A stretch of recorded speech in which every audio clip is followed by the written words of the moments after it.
So, okay, you've seen all eras of this shit, kind of, because you started in the VHS or the DVD really VHS era. was just ending VHS in 20, was still in the warehouse. Yeah. They were shipping them out the warehouse when I showed up. So I came at the tail end of VHS. So, they were still there, and then, but they was yeah. You lived through the DVD age, and then it becomes website based. And then now it's kind of moved on to the OnlyFans era, although there's still, professional stuff. I consider that website. Right. I consider that a more lucrative website. Those websites back then that we had, them just wasn't really making that much bread like that. Really? And I think this is just a better, higher version of a website. Basically, that's how I look at OnlyFans, a website, how we had websites. You know it's different just because, even during the website era or whatever. So you're talking about like websites for individual performers as well. Individual performers. Yeah, not like a website with a no, individually, like my own website, her own website, his own. Yeah, I had that shit back then. That shit was not making shit. But do you look at the industry now as it used to be greater, or do you look at it as better now because the creators have more control? I think it's better because it's always important to have the creators have a lot of control. I think that's important at the end of the day. It's funny because when I just was at the AVN, a couple of girls was complaining about these new females jumping to the top because of their popularity on their social media and shit like that. But they hadn't been on set, did all these scenes, and put that work in, that particular work in. My girl got a lot of hate when she first came in the game for that exact thing. She goes viral. She's got Instagram followers. She doesn't have to shoot with any like real performers, whatever. The bunch of girls were just hating on her on Twitter. And I remember she did not understand, and I had to tell her, I go, you're going to meet some cool ass girls in this business, but you're also going to meet some of the most Somebody's gonna hate. Ever. Yeah. And that's cool. And I had no problem with that. Because I would say this back in the days, I hate when people put those X's on the back of their name if you didn't earn that. It is a little process you need to go through. Right. I'm going to keep it 100 with you. I don't even know your girl's situation all the way. Right. I didn't really look at it, but I do know you put it with the robot. The Jason dude is a fucking robot, bro. Why you call him that? You don't like his swag? Fucking robot. His stroke ain't right? These niggas is robots, bro. I don't know. You wind that nigga up and be like, go fuck her. Okay. These niggas is weird. Oh, bro. shit. But anyway, so he got the size, but he don't got the stroke, is what you're saying. I'm not talking about no nigga size or no nigga stroke in this motherfucker.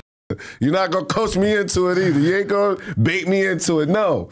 You don't give a fuck about none of that. Okay, but you know what's I'm talking about swag, personality, a dude, okay. like dude, like somebody you want to go take shots with at the bar or something. Yeah, you could perform. I'm not knocking none of that. Okay. I'm not, no, I'm not saying that. No. Like I said, you wind them up, go her. Yeah, that's what, that's. I didn't wind him up. Yeah, I wasn't doing the one that Yeah. But no, but you know what I'm saying. But like, I was thinking about him for a second because you were talking about the Brian Pumper fake jewelry thing, and yo, Jason, I'll fuck with you, no shots at all. But as soon as they did that scene, the fake Watchbuster account started posting all this shit, and everybody fucking blamed me like I told them to do it.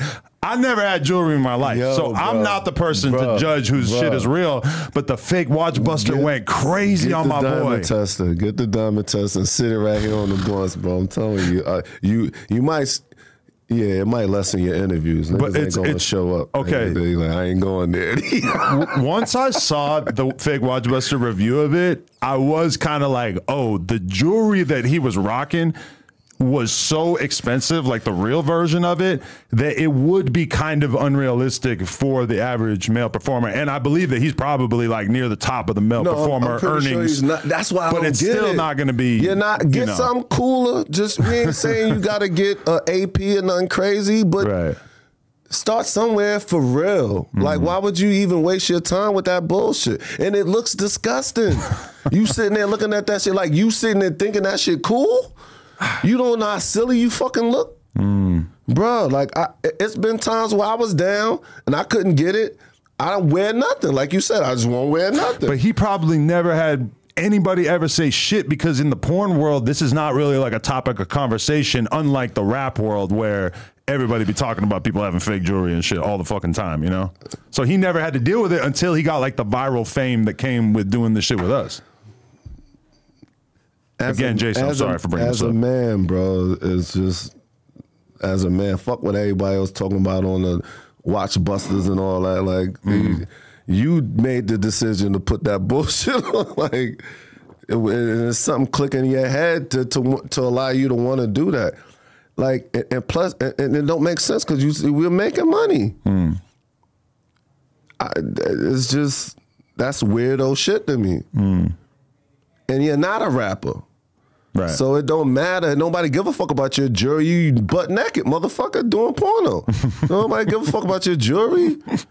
So it's not an investment in your image or nothing anyway. So I don't, whatever, bro. Yeah, that shit giving me a headache.